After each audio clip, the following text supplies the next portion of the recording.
안녕하세요. 김유라입니다. 오늘은 나는 돈에 미쳤다 라는 책 가져왔습니다. 쓸데없는 자존심을 버리고 돈을 쪼는 12가지 방법. 돈이 많다고 행복한 건 아니지만 돈이 없으면 아무것도 할 수 없다고 합니다. 돈이 없어 서러웠던 빈털터리가 돈을 미친 듯이 벌겠다고 결심하자 돈을 벌게 된 그 스토리를 담고 있고요.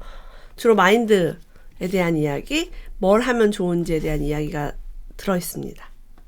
부자가 되는 것은 탐욕스러운 일이다. 나는 돈을 벌 자격이 없다 라고 생각을 할 때는 내가 부족해라는 생각이 있어서 돈이 들어오지 않습니다. 나는 훌륭하거나 가치 있는 사람이 아니야. 돈을 써버리면 다시는 내 수중에 돌아오지 않아 라고 했을 때 돈도 제대로 쓰지 못할 수도 있습니다. 자기가 가지지 않은 것을 나눠줄 수는 없다. 그렇기에 다른 사람을 도우려면 먼저 자신을 돌봐야 한다. 비행기를 타면 늘 다른 사람의 산소 마스크 착용을 돕기 전에 자기 산소 마스크부터 착용하라고 계속 안내문에 나오고 있죠. 나의 재정 상황이 든든해야만 남을 도울 수 있다는 사실을 잊지 말자. 그래서 내가 부자가 되는 것은 남을 도울 수 있게 만들기 때문에 좋은 일이다 라고 합니다. 하지만 우리의 현실은 아주 어렸을 때 어린아이 수준의 관점에서 벌어진 일들 때문에 나쁘게 생각할 수 있다고 해요. 예를 들면 부모가 돈 때문에 싸우는 모습을 보고 자랐다면 돈, 싸움, 무섭다, 나쁜 것. 잠재의식 속에는 돈은 막 싸우고 무섭고 공포스러운 것이라고 생각을 해요. 돈 때문에 싸울 수 있어. 돈이 없어야 안 싸우지라고 생각할 수 있습니다. 이런 것은 진실이 아니고 왜곡되어 있을 수 있어요. 이런 것도 책을 많이 읽으면 여러분들이 알아챌 수 있습니다. 만약에 어떤 일을 할 때마다 난 잘 모르겠다. 못하겠다 라고 말하는 습관을 가진 사람이 있다면 내가 할 수 있는 일이 많아 라고 말을 바꾸는 게 중요합니다. 수많은 황금 같은 기회에 문을 닫아거는 대신 마음을 열고 받아들일 수 있을 것이다. 당신 입에서 나오는 말이 삶 속에 배어든다. 자, 우리가 말로 난 돈 문제만큼은 너무 바보 같다. 나는 숫자 계산은 약해. 나는 재테크를 참 못해. 난 그럴 만한 형편이 안 돼. 나는 그 부자가 싫어라고 말을 하는 것은 돈을 미워하고 증오하고 불신하는 말입니다. 그래서 그런 말을 내가 하고 있다면 당장 그만둬라라고 강조하고 있어요. 돈을 우리가 쓸 때요. 인색하게 굴거나 돈을 받는 걸 어색해하면 돈이 흐르는 자연스러운 경로를 막아서 부유하지 못한 빈약한 상황이 된다고 합니다. 쓸 때도 안 쓰고 받을 때도 못 받고 그래서 받을 때 당당하게 내가 정당한 돈을 받고요. 쓸 때도 팍팍 쓸 때는 쓰는 그런 삶이 부자의 삶이죠. 여러분이 만약에 공짜로 자꾸 남을 막 너무 도와줘 버릇하고 돈을 안 받고 아유 됐어 나 돈 안 받을래 그냥 해줄게 라고 해서 계속 공짜로 도와주고 또 상대방이 나를 그냥 도와줬으면 하는 그런 마음이 있어요. 그럼 돈이 전혀 흐르지 않죠. 이런 것들은 좋지 않아요. 많이 받고 많이 주세요. 대여대치. 많이 주고 많이 받는다라는 뜻입니다. 우리는 이 말을 쓰는 거 너무 좋대요. 알고 있어. 내가 엄청나게 많은 돈을 벌 수 있다는 걸 알아. 내가 아주 대단한 사람이라는 걸 알고 있지? 이런 말들. 사람들은 겸손해야 한다라는 말 때문에 이 말을 잘 쓰지를 못합니다. 나 혼자서요. 남한테 자랑하는 게 아니라 나 혼자 나를 생각할 때 내가 참 괜찮은 사람이야. 돈을 많이 벌 자격이 있어 라는 거를 알려주는 거죠. 그리고 우리는 좋은 목표를 가지고 있어야 한다고 생각합니다. 근데 이런 목표요. 예를 들자면 화려한 경력을 쌓으면서 동시에 훌륭한 어머니가 된다. 경력도 있고 훌륭한 엄마도 되고 세계 여행을 하면서 동시에 자기 사업을 운영한다. 여행도 하고 사업도 운영하고 원하는 몸무게에 도달하면서 동시에 치킨도 먹는다. 너무 행복하죠. 그래서 이거를 저는 무한계 목표라고 합니다. 한계는 어떻게 치킨을 먹으면서 원하는 몸무게를 가져? 어떻게 여행하면서 자기 사업을 해? 어떻게 경력도 쌓고 엄마도 해? 이렇게 하면은 안 되겠죠. 우리가 금전적인 현실도 갖고 우리 생활에 또 갖고 싶은 그런 라이프 스타일도 함께 갖는 그런 좋은 목표를 설정하셨으면 좋겠습니다. 저도 화려한 경력을 쌓으면서 훌륭한 어머니가 되겠다라고 마음을 먹었죠. 유명한 배우 짐 캐리는요, 자기 앞으로 1천만 달러짜리 수표를 발행해서 3년 뒤 날짜를 적고요, 참고란에 출연료라고 썼대요. 이렇게 종이로 만들었대요.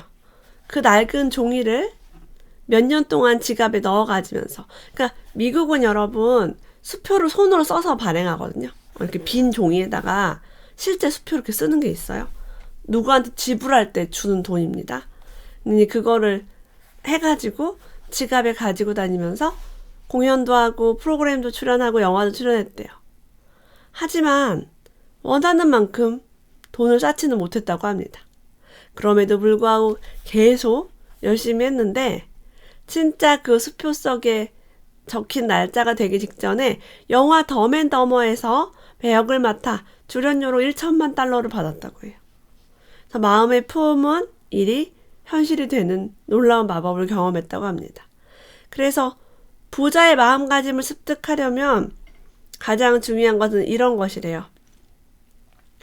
자기가 바라는 것을 명확하고 구체적으로 밝힌다. 목표가 무엇인가? 이 목표를 실현하여 벌고 싶은 액수가 얼마인가? 그 돈을 언제까지 벌고 싶은가?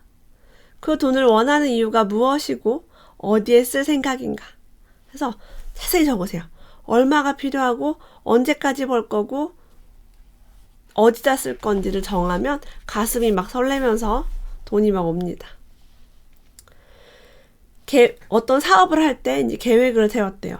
왜 나는 이 돈을 원하는가? 나는 이 돈을 어디에 사용할 생각인가? 돈을 벌기 위해 무엇을 할 생각인가? 이분은 1대1로 하는 출간 기획서, 코칭 패키지 3개와 단체 코칭 과정을 진행할 것이다 라고 쓰여 있습니다. 이 책을 읽으면 아마 아이디어를 많이 얻으실 수 있을 거예요. 그 돈을 언제까지 벌 것인가? 1만 달러를 벌 때까지 계속 집중해서 할 것이다 라고 이야기를 했어요.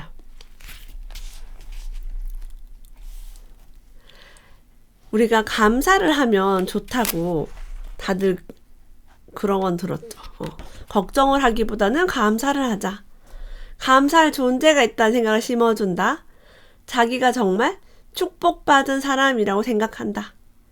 나는 참 감사해. 우리나라 태어난 게 감사해. 팔다리가 다 있어서 감사해 라고 할 수 있겠죠. 와, 나는 축복받았네 라고도 할 수 있습니다. 기쁨과 희망과 감동이 솟아난다. 그럼 내 현실이 좀 힘들더라도 이런 마음이 생기면은 좀 열심히 살아갈 수 있는 원동력이 되겠죠. 그리고 우리는 보통 사람들은 한 가지 일에 집중하면 다른 것을 보는 일이 불가능하다고 합니다. 예를 들면 걱정에 집중하면 좋은 것을 보지 못하고요.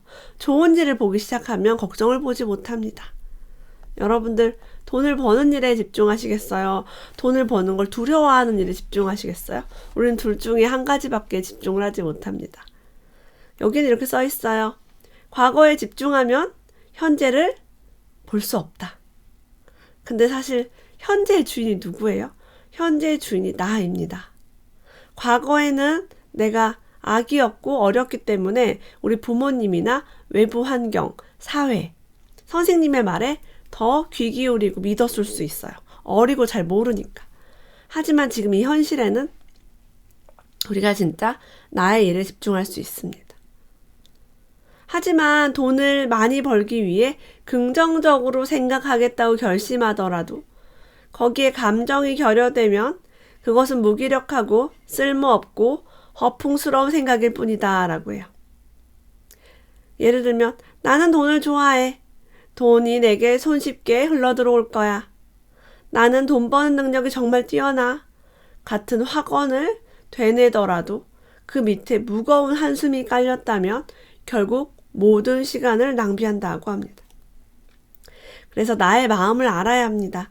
내가 왜 돈을 벌고 싶고 이게 정말 즐겁고 가슴이 설레는 일인지, 정말 돈이 쉽게 흘러 들어오게 현실을 창조하고 있는지를 계속 보셔야 돼요. 그리고 학원도 하고 내가 현실적으로 돈이 벌리고 있는데도 혹시나 불안하고 믿지 못한다면 왜 내가 나를 믿지 못하는지도. 그래서 마음 공부도 함께 하면서 돈을 벌어야 탄탄하게 돈을 버는 길을 갈 수 있습니다. 우리가 인생이 막 바뀌고 할 때요. 인생이 변화될 때 두려운 게 생긴다고 해요. 이 길이 맞는 걸까? 이렇게 하는 게 맞을까?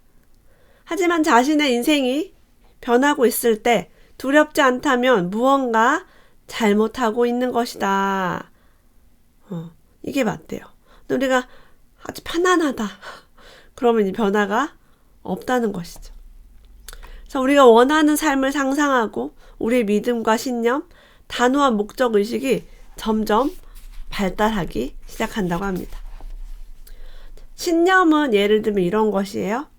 우리가 하늘을 날아야 되거나 서핑을 하게 되면요. 두려워하면 안 돼요. 저 서핑 해본 적 있어요. 실내 서핑. 나의 믿음에 집중하면서 그냥 몸을 맡겨야 됩니다. 근데 놀라거나 겁을 먹으면 어려워요. 그래서 이렇게 써 있네요. 위험을 감수하는 사람에게 좋은 결과가 찾아온다. 만약 여러분이 왜 내 삶은 변화가 없어? 왜 돈이 없던 삶에 돈이 많은 삶으로 변화를 하지 않지? 왜 계속 꿈꾸고 책을 보는데 안 변하지? 그럼 내가 최근에 위험 감수를 몇 번이나 했는지. 위험은 뭐냐면 말 그대로 리스크죠. 투자금을 잃을 리스크. 이걸 해서 실패할 리스크. 이런 것들을 얼마나 감수했는지 한번 적어보세요. 희생자 관점에서는 밝은 앞날을 볼 수 없다라고 얘기합니다. 희생자가 뭘까요? 누구 때문에 내가 돈이 없어? 누구 때문에 못 배웠지? 정부 때문에, 부모 때문에, 남편 때문에, 아이 때문에, 내 학벌 때문에, 내 외모 때문에 내가 지금 돈을 벌 수 없어. 라고 했을 때는 뭐 때문에 내가 피해를 봤어. 이게 희생자예요. 여러분, 피해자가 힘이 있나요? 가해자가 힘이 있어요? 당연히 피해자가 힘이 없죠. 가해자는 힘이 있습니다. 나 자신을 피해자, 나 자신을 희생자로 만들면 부자가 될 수 없고 사실 아무것도 할 수 없어요. 그래서 나 이외의 모든 것에 대한 집착을 내려놓아야 됩니다. 정부는 어때야만 해? 부모는 어때야만 해? 내 배우자가 나한테 어떻게 해줘야지? 우리 아이가 어떻게 해줘야 돼? 그래야 내가 부자가 될 수 있지? 지금은 안 돼. 이런 상황에서 안 돼. 우리나라에서는 안 돼. 이 정부에서는 안 돼. 이렇게 하면은 정말 안 되는 사람이 됩니다. 이런 마인드를 바꾸는 게 필요해요. 사실은 우리는 내 성장에 필요한 모든 것을 다 갖추었습니다. 여기 이렇게 써 있어요. 이 세상이 당신의 성장에 필요한 모든 것을 만들었다고 믿으며 감사하자. 무슨 일이 생기더라도 말이다. 이 국가가, 이 남편이, 이 배우자가, 이 아이가, 내 학벌이, 내 외모가 지금 내가 돈을 벌 수 있게 만든 모든 원동력입니다. 너무 감사해요.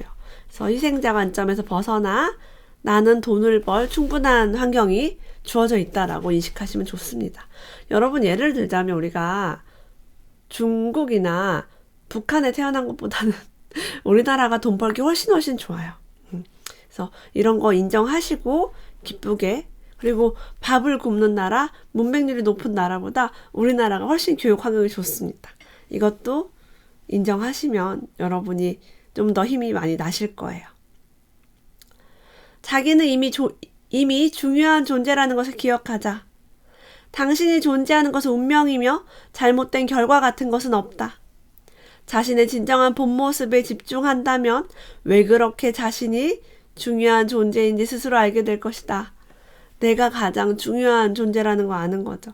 내가 중요하니까 나에게 세상에서 가장 소중한 걸 줄 수 있는 거예요. 많이 줄수록 많이 받는다. 나눔을 실천하는 사람의 주파수만큼 훌륭한 주파수도 없다. 자신의 재능을 이용해 남들에게 봉사하는 것은 곧 본인에게 크나큰 선물을 주는 것이나 마찬가지다. 발산된 에너지는 어떤 형태로든 우리에게 돌아온다. 사실은 우리는 남들에게 나누기 위해서 존재한다고 합니다. 은행에 차곡차곡 돈이 쌓이는 것만큼 마인드를 차곡차곡 쌓을 수 있는 좋은 책입니다. 나는 돈에 미쳤다. 끝까지 함께 읽어보았습니다. 오늘도 함께 해주셔서 감사합니다. 다음에 또 만나요.